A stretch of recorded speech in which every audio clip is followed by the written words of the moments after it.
அல்பகரால மனைவிகளை விவசாய நிலம் போல எப்பொழுதும் இந்த மாதிரி கொச்சைப்படுத்துற மாதிரி ஒரு இது இருக்கு. அது கொஞ்சம் அசிங்கமா இருக்கிற மாதிரி தெரியுது. அப்புறம் இன்னொன்னு நல்ல கேள்விதான்.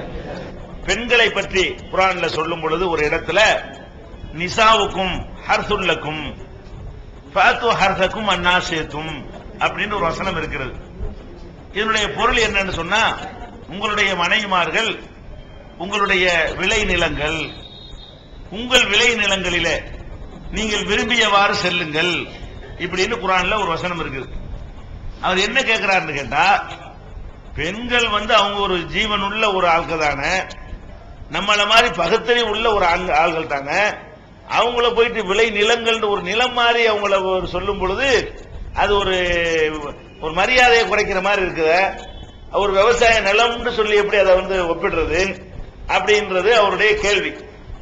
இதுல மட்டப்படுத்துற மாதிரி இருக்க, ஒரு மனிதனை கொண்ட நிலம்னா அது என்னது முறை அப்படிங்கிற மாதிரி அவர் கேட்கிறார். ஃபர்ஸ்ட் கேள்வி அவரு. இதுல என்ன பிரச்சனை கேட்டா, அதை சொல்வது எதுக்குன்னு பார்க்கணும். ஓமை என்பது இருக்குல்ல, ஓமை எந்த ஒரு விஷயத்திலையும் ஓமைன்னு வச்சிருக்கோம்ல, ஓமை நயம், அதை 100% பார்க்க கூடாது. அதை எதுக்கு சொல்லப்படுது அதுக்கு மட்டும்தான் எடுத்துக்கணும்.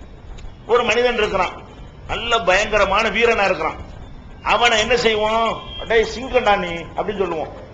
நம்ம உடனே சிங்கண்டா வாள் எங்க, சிங்கண்டா அந்த விஷப்பள்ளி எங்க, சிங்கண்டா அந்த பெடரி எங்க, சிங்கண்டா அந்த நகம் எங்க, சிங்கம் என்றால் அந்த 4 காலி எங்க இப்படின்னு கேட்க கூடாது. சிங்கம் என்று சொன்னது எதுக்கு மட்டும்தான், வீரத்துக்கு மட்டும்தான். ஒருத்தனை நம்ம சிங்கம்னு சொன்னது எதுக்கு தான், வீரம் மட்டும்தான்.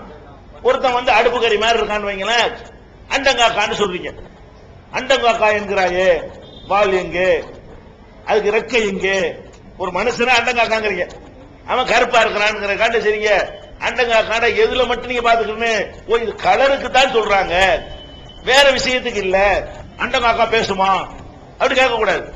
இவன் கருப்பா இருக்கிற பேசுவான்ல, பேசுற வச்சு போட்டு நீ அண்டங்காக்கா என்று சொன்னாய், இவன் பேசுகிறான் அதனால அண்டங்காக்கா இல்லைன்னு சொல்ல முடியுமா? அதுக்கு அவன் சொன்னா, ஒருத்தன் எதுக்கு சொல்றாங்கிறத விளங்கி அதுக்கு மட்டும்தான் யூஸ் பண்ணணும்.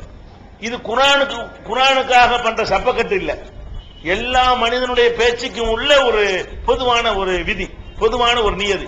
உங்க பேச்சு ஏன் பேச்சு எல்லாத்திலும் என்ன செய்வோம், இப்படி உதாரணம் காட்டுவோம். ஒருத்தனை ஒரு விஷயத்தில் என்ன செய்வோம், ஒப்பிட்டு காட்டுவோம். இவர் என்ன செய்வாரு, அவர் பெரும் மழை, வள்ளலுக்கு சொல்லுவோம், இவர் பெரிய மழைப்பா. மழைன்னா என்ன அர்த்தம், மழை என்பது கணக்கு பார்த்துக்கிட்டு பெய்யாது. இது நல்லவன் அவன் வீட்டுல மட்டும் பெய்யும், இவன் கெட்டவன் அவன் மேல அப்படி நினைக்காது.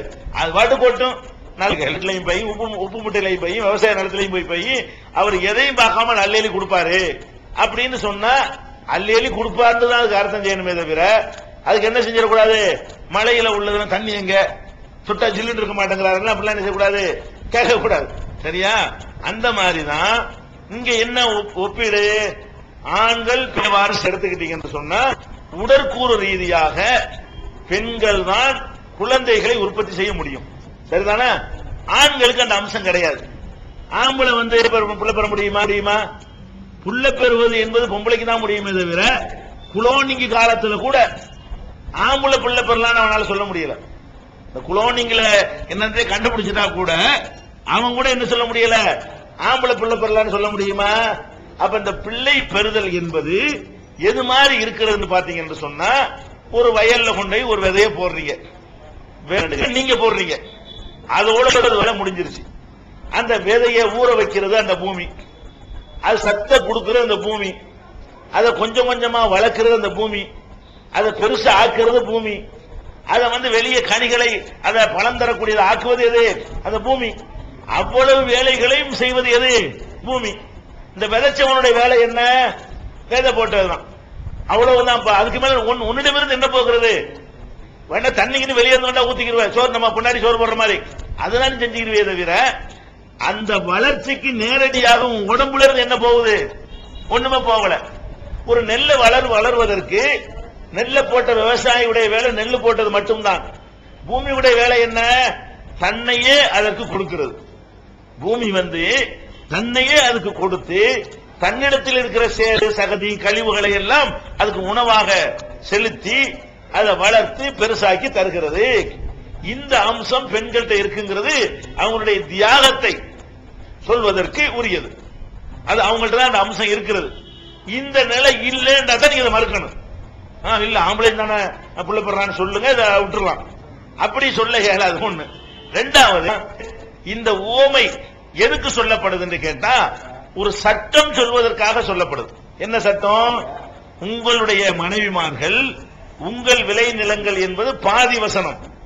அடுத்த பாதி வசனத்தில் என்ன இருக்கு கேட்டா உங்கள் விளை நிலத்தில் நீங்கள் விரும்பியவாறு நீங்கள் தான் செல்ல வேண்டும்.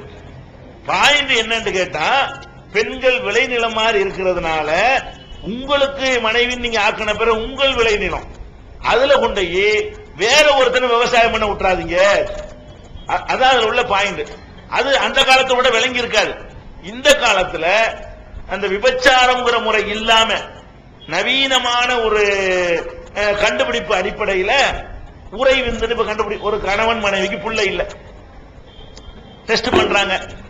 இவனை ஆம்பளையை டெஸ்ட் பண்றாங்க. அவன்கிட்ட சிவப்பணி இல்ல, நீல் வருது. அதனால குழந்தை இவனுக்கு உற்பத்தி ஆகாதுன்னு சொல்லி போடுறாங்க. அப்ப இவன் என்ன பண்றான்? உரை விந்து எடுத்து வச்சுக்கிறாங்க. ஒரு மனுஷனுடைய விந்தை எடுத்து அதை பாடம் பண்ணி ஆரோக்கியமா உள்ள ஒருத்தனுடைய விந்தை எடுத்து பாடம் பண்ணி வச்சிருப்பாங்க. அதுல நூற்றுக்கணக்கான லட்சக்கணக்கான பேர் என்ன செய்யலாம்? அதுல இருந்து உருவாக்கலாம்.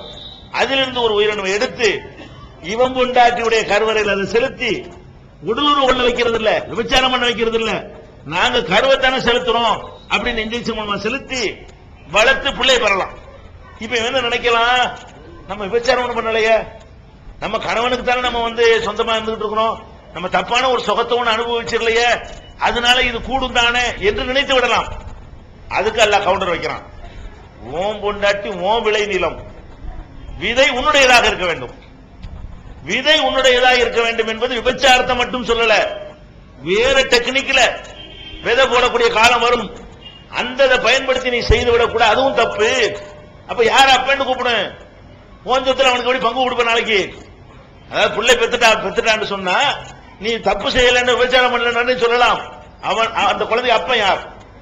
அப்பன் சொத்துல வாரிசு உரிமை இருக்கா இல்லையா? அந்த அப்பனை கொண்டாந்து காட்டு. அப்ப எவனோ ஒருத்தனா இருப்பான், அவன் வீட்டு சொத்துல நீ பங்கு கொடுப்பியாப்பா?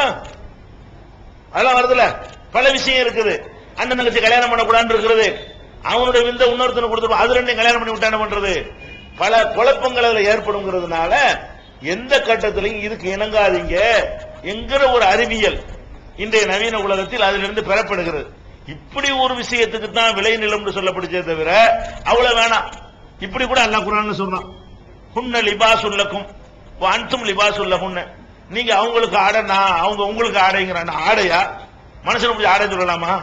அல்லாஹ் என்ன சொல்றான்னா, ஆண்களாகிய நீங்கள் உங்கள் மனைவிமார்களுக்கு ஆடை, உங்கள் மனைவிமார்களாகிய பெண்கள் கணவராகிய உங்களுக்கு ஆடைங்கிறான். நம்ம ஆடையா? நமக்கு உயிர் இல்லையா? நமக்கு சிந்தனை இல்லையா? நம்ம எப்படி ஆடைங்கிறான்? அதுக்கு என்ன விளங்கிறனே? ஆடை எப்படி மானத்தை காக்குமோ அது மாதிரி ஒருத்தர் கொடுத்து மானத்தை காக்கணும், அவ்வளவுதான் அர்த்தம் கொடுக்கணுமே தவிர ஆடைக்கு உள்ள முழு அர்த்தம் கொடுக்க கூடாது. உதாரணம் காட்டும் பொழுது அதனுடைய முழு அர்த்தம் கொடுக்கிறது உலகத்தில் யாருமே ஒப்புக்கொள்ள மாட்டார்கள். அதனால இந்த கொஸ்டின் வருகிறது. ஒண்ணு.